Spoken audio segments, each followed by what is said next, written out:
Hello बच्चों, जय हिंद, वंदे मातरम। एक बार फिर से हम लोग स्टार्ट कर रहे हैं पेपर में छपने वाले प्रश्न, जो कि बहुत ज़्यादा इंपॉर्टेंट है। ये तो 7 सेट में से एक सेट में देखने को मिलेगा ही, ठीक है।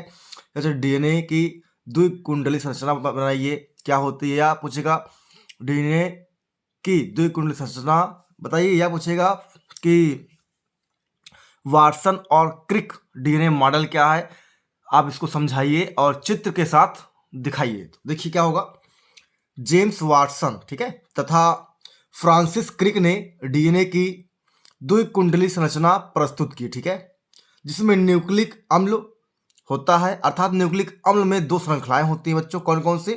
एक डीएनए और एक आरएनए होती, ठीक है, जो आपस में कुंडलित रहती हैं तथा क्षारक युगलों मतलब युग्म पेयर के मध्य हाइड्रोजन बॉन्ड, ठीक है, हाइड्रोजन बॉन्ड यानी हाइड्रोजन आबंध या बंध द्वारा आपस में जुड़े रहती हैं, क्योंकि क्षारकों के विशिष्ट युग्मों या युगलों के मध्य, अब आगे देखते हैं,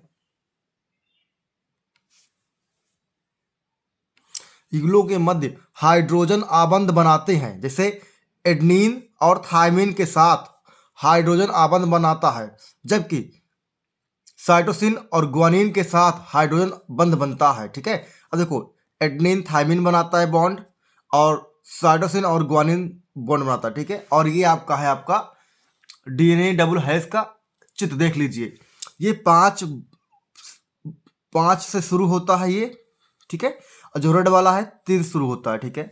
और 3 वाला देखो कहाँ जा खत्म होता है, 5 पर, और 5 वाला कहाँ खत्म होता है बच्चों, जाके 3 पर, इस तरीके से, ठीक है। यानी आप कह सकते हो एक 5-3 से शुरू होता है और एक शुरू होता है 3-5 पर जाकर खत्म होता है, ठीक है। आप ये भी कह सकते हैं, ठीक है। तो ये क्वेश्चन हो कंप्लीट, बहुत इंपॉर्टेंट। आइए नेक्स्ट टॉपिक देखते हैं, जो परीक्षा के दृष्टिकोण महत्वपूर्ण और छपने वाला हो, ठीक है। तो देखिए बच्चों, नेक्स्ट क्वेश्चन है एमिनो अम्ल क्या होता है, आइए समझते हैं। देखिए, एमिनो अम्ल प्रोटीनों के संरचनात्मक इकाई है, ठीक है। क्या है? प्रोटीनों के संरचनात्मक इकाई हैं। ये कार्बोक्सिलिक अम्ल के वे व्युत्क्रम या वे व्युत्पन्न हैं जिनमें क्षारीय एमिनो समूह तथा अम्लीय कार्बोक्सिलिक समूह पाया जाता है। एग्जाम्पल देखिए, RCHNH2 और सिंगल बॉन्ड COOH। ये क्या है हमारा? COOH क्या है? कार्बोक्सिलिक समूह है। और NH2 क्या है हमारा? एमिनो समूह है। और R क्या है हमारा? एल्किल समूह है, ठीक है बच्चों। R क्या है हमारा? एल्किल समूह है। तो ये हो गया। चलिए नेक्स्ट टॉपिक समझेंगे हम लोग, प्रोटीन, है ना। प्रोटीन क्या होता है, क्या काम आता है, इसकी परिभाषा क्या है ना। चलिए आइए समझते हैं। तो देखिए, प्रोटीन नाइट्रोजन युक्त संकीर्ण कार्बनिक यौगिक होता है, ठीक है। इसका मतलब है कि प्रोटीन में नाइट्रोजन भर भर के मिलता है, ठीक है, जो वनस्पति यानी पेड़ पौधों, जीव जंतुओं में अधिक मात्रा में पाए जाते हैं। और जल अपघटन करने पर क्या मिलता है बच्चों? अल्फा एमिनो अम्ल प्राप्त होता है। तो चलिए आइए आगे देखते हैं कि प्रोटीन का शरीर में क्या कार्य होता है, क्या मुख्य कार्य होता है। आइए देखिए, देखो, प्रोटीनों के शारीरिक विज्ञान में कुछ महत्वपूर्ण कार्य होते हैं, कुछ विशेष कार्य होते हैं। तो आइए समझते हैं। जैसे पहला है संरचनात्मक प्रोटीन के रूप में, मतलब जो प्रोटीन स्ट्रक्चर बनाता है वो कैसे बनता है। तो आइए देखते हैं। देखिए, इसे लिखा गया है, कई प्रोटीन कोशिका झिल्ली का, ठीक है, एक बड़ा भाग बनाती है। मतलब जो आपका कोशिका होती है उसके ऊपर क्या होता है? एक लेयर होता है, उसी लेयर को निर्माण करती है, ठीक है। और ये रेशेदार, जैसे कोलेजन, इलास्टिन और केराटिन, ये सब क्या होते हैं? रेशेदार होते हैं, ठीक है, आदि सजीव वस्तुओं में उपस्थित होता है। मतलब पूछ ले कि ऐसे प्रोटीन का नाम लिखिए जो केवल जीवित जीव जंतु या पौधों में हो, तो क्या बताएंगे आप? कोलेजन, इलास्टिन, केराटिन, ठीक है। चलिए नोट देखिए, लिखा गया केराटिन त्वचा में पाया जाता है, नाखूनों में पाया जाता है, सींग में पाया जाता है, खुर में पाया जाता है, पंख में पाया जाता है, ठीक है। पूछ सकता है आपसे केराटिन कहाँ कहाँ पाया जाता है, तो आप बताएं त्वचा में, नाखून में जैसे नेल्स बोलते हैं, सींग हॉर्न में, खुर मतलब फुट में, पंख मतलब विंग्स में पाए जाते हैं। चलिए नेक्स्ट टॉपिक देखेंगे। इसी का दूसरा पॉइंट क्या है? एंजाइमों के रूप में कैसे प्रोटीन कार्य करता है, तो आइए देखते हैं। देखिए, सभी एंजाइम प्रोटीन के बने होते हैं। बहुत इंपॉर्टेंट लाइन बच्चों, कि सभी एंजाइम प्रोटीन के बने होते हैं जो सजीवों के शरीर में होने वाली रासायनिक परिवर्तन या अभिक्रियाओं को उत्प्रेरित करता है, यानी उत्तेजित करता है कि भैया तुम चलो कार्य करो, चलो कार्य करो, है ना, इस तरीके से। चलिए आगे तीसरा टॉपिक देखेंगे इसी का। देखिए तीसरा पॉइंट बच्चों इसका क्या, हार्मोन के रूप में, मतलब हार्मोन्स के रूप में कैसे कार्य करता है प्रोटीन, हमको ये समझना है। तो आइए देखते हैं। तो ये कई प्रकार के हार्मोन प्रोटीन हैं, ठीक है, सबको पता है। और हार्मोन उपापचयनी मेटाबॉलिज्म यानी पाचन क्रिया में बहुत सी अभिक्रिया को नियंत्रित करती है। जैसे एग्जाम्पल लिखा है, इंसुलिन, ग्लूटेथायमोन, वृद्धि हार्मोन, ये सब कार्य करते हैं, ठीक है। चौथा है एंटीबॉडीज के रूप में, जब आपके अंदर कोई रोग अटैक करना चाहता है तो आपका शरीर उसकी क्या करता है, सुरक्षा करता है, ठीक है। देखिए, जब कोई बाह्य है ना आ गया, बाह्य मतलब बाहरी कण शरीर में प्रवेश कर रोग फैलाना चाहता है या रोग फैलाता है, तो शरीर स्वयं ही क्या एंटीजन बना लेता है, और एंटीजन को बनाने के बाद उसको क्या होता है, नष्ट कर देता है। नष्ट करने की कुछ पदार्थ बनाता है जिसे एंटीबॉडी कहते हैं, और इसी द्वारा नष्ट कर देते हैं। ये एंटीबॉडी प्रोटीन के बने होते हैं। पूछ ले एंटीबॉडी कैसे बनते हैं या किसके बने होते हैं, तो प्रोटीन के बने होते हैं। उदाहरण क्या है, गामा ग्लोबुलिन। चलिए नेक्स्ट देखेंगे। पांचवा पॉइंट है वाहक के रूप, मतलब कैसे कैरियर करता है, क्या करता है। तो देखिए, ये रक्त में कई प्रकार की प्रोटीन पाई जाती है, ठीक है, रक्त में कई प्रकार की प्रोटीन पाई जाती हैं जिन्हें रक्त प्रोटीन कहते हैं। और इन्हीं में प्लाज्मा प्रोटीन व हीमोग्लोबिन भी मिले होते हैं, ठीक है।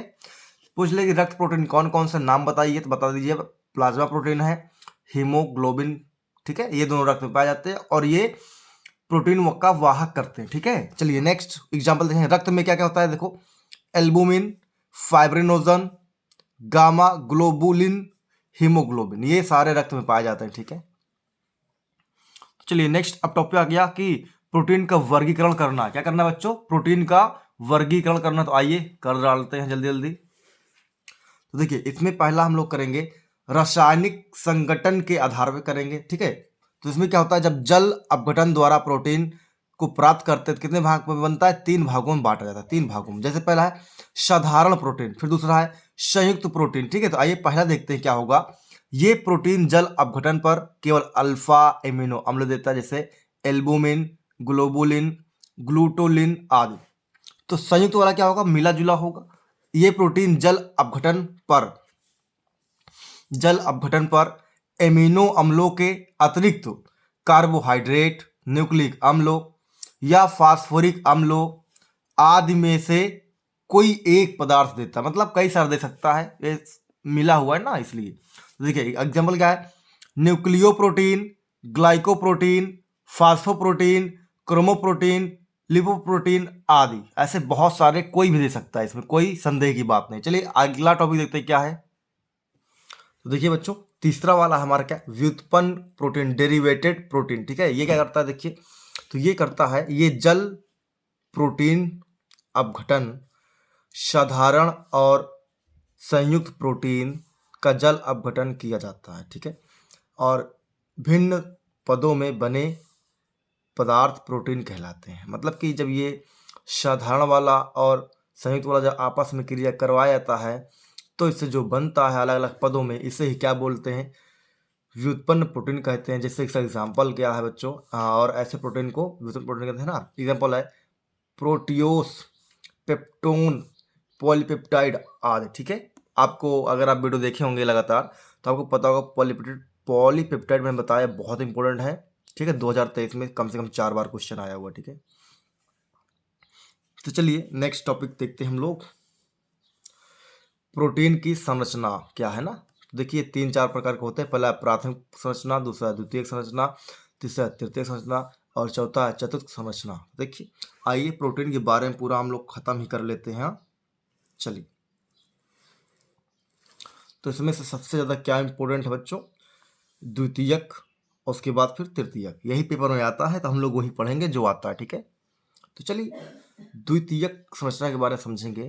किसी प्रोटीन की द्वितीयक संरचना का संबंध उस आकृति से है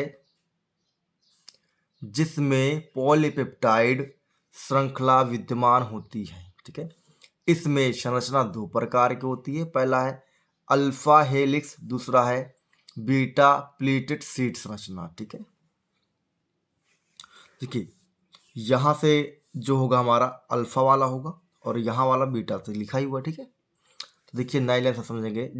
इसमें पेप्टाइड आबंध के CO सिंगल बॉन्ड तथा NH सिंगल बॉन्ड समूह के मध्य हाइड्रोजन बंध के कारण पॉलीपेप्टाइड की मुख्य श्रृंखला के नियमित कुंडलन में उत्पन्न होती है। मतलब ये कहा जा रहा है कि ये CO और NH ये दोनों के समूहों में जो लंबी श्रृंखला, पॉली मतलब लंबी श्रृंखला जुड़ती हैं और उनमें कई बार कुंडलन हो जाता है, तो उसी से ये बनता है। ठीक है, तो इसे ही बोलते हैं अल्फा हेलिक्स संरचना।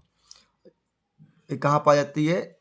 तो इसमें सभी हाइड्रोजन आबंध बन सकते हैं। मतलब इसे बताया जा रहा कि किसी भी प्रकार के जो हाइड्रोजन आबंध होते हैं सारे बन सकते हैं, कोई समस्या वाली बात नहीं है। तो चलिए आगे समझते हैं। तो देखिए बीटा संरचना में सभी पॉलीपेप्टाइड श्रृंखलाएं लगभग अधिकतम विस्तार तक, मतलब बहुत जितना विस्तार हो सकती है अपने आप को उतना विस्तार कर लेती हैं और एक दूसरे के पार्श्व मतलब साइड में स्थित होते हैं। ये आंतराणविक हाइड्रोजन आबंध द्वारा जुड़ती है। मतलब ये बता रहा किससे जुड़ती है, तब बताएंगे ये बच्चों लोग। अंतराणविक हाइड्रोजन आबंध द्वारा जुड़ती हैं। ये संरचना कहाँ मिलती है? वस्त्रों में लकीर के रूप में मिलती हैं, अतः इसे बीटा प्लीटेड शीट कहते हैं। ठीक है, तो चलिए नेक्स्ट टॉपिक करते हैं। तीसरा है, मतलब उसका जो इम्पोर्टेंट वाला शब्द है कौन सा? तृतीयक संरचना। ये है, तो समझते हैं इसको। इस प्रकार पॉलीपेप्टाइड श्रृंखला को फोल्डिंग तथा बडिंग कहते हैं। तृतीयक संरचना को स्थायी